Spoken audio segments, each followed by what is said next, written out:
So it's been a while since I've done a video on some telephones, so I'll do a video on a few more phones I have in the collection. I've just hung up my Panasonic private branch exchange PBX, which is a bit big. Well, it's too big for this house, but in the future, if I ever move to a house with more rooms, it will be good enough to have capacity. It has 16 extensions and plus 6 BT lines you can connect to it, or 6 landlines. I've only obviously got the one landline. You can see from the system phone here, landline 1, and that would be for the other 6. And then you can program these for the various extensions and get add-on units and everything. This Panasonic is a KXT 6161 OBE, the one for the United Kingdom. It came with everything, even the stickers and the little things to go over the system phone to program it. I wanted this older system because it does support the pulse dialing, so I can use old rotary telephones, and it'll turn the pulses to the multi-frequency tones, or DTMF tones. So it doesn't matter if the incoming or your main phone line doesn't support pulse dialing. This will turn it into tone dialing anyway before it goes out. So that's one of the reasons I wanted to pick one of these up, and I got this really cheap, and it came with everything, even the leads to connect the music on hold. Literally, you just plug this lead in, feed it into a radio or an MP3 player, and then when you put anyone on hold, it automatically just plays the music. You can just about see it hung on the wall here. It's behind this table, and the BT line is just underneath it there, so it's just, it's set up for one. I only have 4 extensions connected to this at the moment. That's more than enough for what I need in the house. You can do all the fancy things you imagine you can do with these, like transfer calls, extensions talk to each other, multiple extensions talking to each other, conference calling, all those different things. You have all the little programming guides and everything for it, so I can I've programmed it all for what I've got. But you can do things like day running time, night running time, and have different extensions ring after so many rings, and it just goes on and on and on. The interesting thing is, when you get an incoming call, you still end up with the British ringing cadence, but between extensions, you get a more of American version where you get the longer ringing pause, which I can demonstrate with this American phone. Here's a Western Electric 2500 phone with the push buttons with the DTMF multi-frequency tones. It's been fitted with a new transmitter. It's got a very long cord on it. These are modular cords, and you just plug in different lengths ones, but this seems to have like a very extra long lead for it, and it hasn't stretched. It's not completely stretched. It still calls up quite tight. And as I said, if I make an internal call from, let's say, the system phone to this phone, you'll get more. It'll sound more of the correct cadence, because the intercalls from extensions, the extension to extension, it does a different ringing cadence, which is more like the American one. It's a long ring and a bit of a pause, and a long ring, rather than the British cadence. So if I demonstrate that one, which is on extension 23, that's the they do have ringing volume. I can find where the knob is. Oh, there we go. So that was soft. That's loud. I think that's the mid-range there. Yes, and that's on the softer one now. So yes, they have the volume button on the bottom here, which is quite effective. This has been a refurbished one. It's set by AT&T. Interestingly, these phones with this touch tone dial, the one with the coils in, which is what this one is, quite heavy mechanical push buttons. They are polarity sensitive, so if it doesn't work when you plug it in, even if you wired it correctly for this country, sometimes if you reverse the wires inside, the dial pad will work. It'll still receive an incoming call even if the polarity is wrong. It just this pad needs the correct polarity. But inside is an AT&T board with a bridge rectifier on it, so they must have fitted them at some point, because when they refurbished them to stop the polarity being an issue. So that's that one. The next phone I've got here is a Mybelle Spotlight. These are from the 90s, I think. These are in the 90s. I remember seeing these in Tandy at the time, in the 90s. Interesting phone. I'll just plug it in. I haven't got it plugged in at the moment. So I'll just plug it in here. I know I've got the ringer turned off.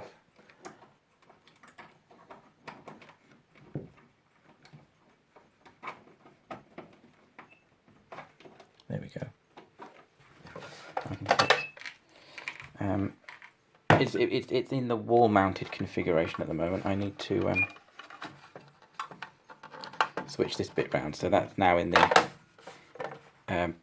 configuration where it would be on a desk. There's a ringer switch here. Let me just switch that on. Right, there we go. So yes, the neat thing about these is that you get these neon bulbs inside light up. I think there's supposed to be 3, 1, 2 and 3. Hopefully it's dark enough. I can ring this one now, because this one is now on extension 33, so I think you can just about see that. Yes, there's one in the one in the base there, and the green one and 2 orange ones at the top. I'll just turn the light out.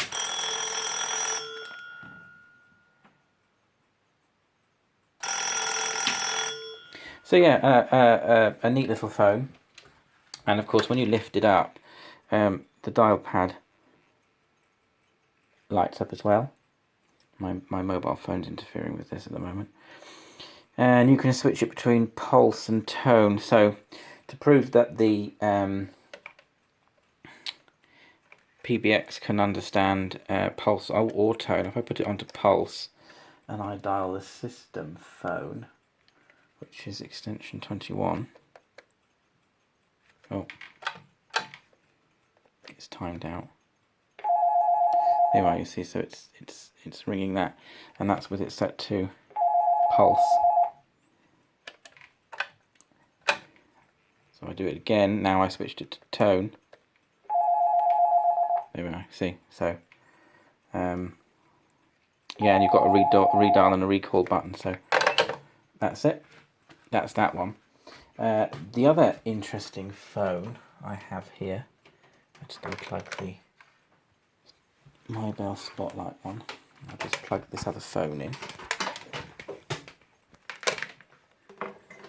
It's the neon indicators that you see in this phone. The GPO used in their phones for the people who were hard of hearing. If you watch one of my videos, I've done a video on restoring a telephone for the hard of hearing. It has a volume control on the handset, and if you look at this phone, this has a neon indicator on the handset. If I get into focus, you can just about see it there. Yeah, there we are. A neon indicator with a bit of silver foil behind it. And this one has a bell on and off button. There's no volume control, but they did do one of these with the neon indicator and the volume control for somebody who was hard of hearing, so that they could hear the person speaking a bit louder, which I've done. In one of my other videos I show a picture of one of these with the volume control, restoring one. This one's already been done. This one has the flashing light and a bell on and off switch. Now, somebody who was hard of hearing probably wouldn't have had the bell on and off switch. The bell would have just been permanently on. It would have had a flashing indicator and probably the volume knob if they needed it. Now, this telephone is unusual because it's got the bell on and off switch.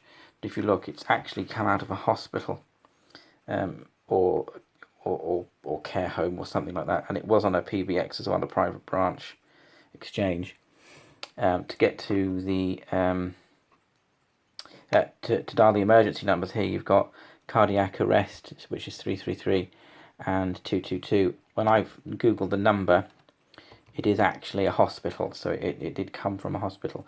Now, the reason why you might want a flashing indicator and not have the bells ring is because if it's on a ward at night time, then on a nurse's station, then you wouldn't necessarily in the middle of the night want the telephone to make a noise, but you would want to be drawn to the flashing of the handset to let you know that the phone was ringing and there was a call coming through. So I'll demonstrate the ringing, the flashing of that. Bearing in mind, this is on the American ringing, sort of an American ring cadence, if you like, where you've just got the very long. And you can see it's really bright. It's much brighter than the bulbs in the Mybelle Spotlight. So that really would attract your attention. And then, of course, if I take it off, it'll ring.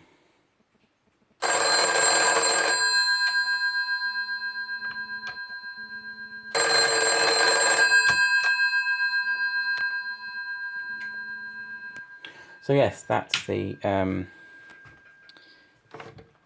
other interesting phone. I've got a few more, which I will do other videos of a later date. I just thought I'd show these three because I had them out conveniently, and I've just sort of finished putting that in now. So yes, these PBXs, if you can get these cheap enough, because so lots of offices and businesses are ripping these out now, especially these older style ones, because everything's done over voice over IP and or sort of internet-based, cloud-based stuff now. So these older systems are being ripped out, and they're changing them for phones that connect straight into the computer, and you can ring people from. You just have to have an Ethernet cable basically in every office, and then you can have the phones running through that system. So these things are rendered a bit useless, but they're brilliant for people who collect phones and things, because you can test the phones out and call them and test that the speech and everything's okay without having to tie up your own landline or connect phones that you don't know if they're going to work very well to the main BT line. You can do it with your own private branch exchange to your heart's content. So that's one of the good reasons about having one of these things if you're somebody's into your phones. And also, if your main landline service provider stops supporting the pulse dialing, which is what you need for these dial phones, then it won't matter, because this will change as I said before, this will change pulse dialing to tone dialing to the outside line. So as far as your landline is concerned, this will be putting out DTMF tones, so it makes no difference if they stop supporting the old pulse dial system. So yes, I shall hopefully get some more phones out at some point in the future, and I'll show you a few more. I don't know why this faceplate is grey, but I've seen a few of these AT&T phones with a grey faceplate like this. So I'm assuming it is correct. I've got no reason to believe why somebody would change it purposefully. I quite like the fact it's got this this grey plaque, because it sort of sets the red off more bright. If it was the same colour, it would look a bit more. You'd lose the contrast between it perhaps a bit more. But yes, I have seen a few of these with this grey faceplate, so it strikes me as being original. But I've got two of these. I have one either side of the bed, in the master bedroom. They're great because you can turn the ringer off, and if you've got phones ringing in the house, when you're in bed and things, you can in the night you can see where the phone is, and of course when you're making a call in the dark, you can also easily use the keypad because it all illuminates. This is also a handy phone to have as a separate phone by a chair or in a spare room or something, where you can still hear phones ringing in the rest of the house or in the hall, like I have here, and then you can see this. It attracts your attention to it when it's in a darkened room, or if you have it by the side of the bed, you know where to reach. So yes, these neon indicator handsets are quite handy to have if you have them if you want a telephone in the bedroom or something like that. Obviously, this won't light up or anything when you want to make a call, but for answering a call in the night, the neon handset's quite a handy gadget to have.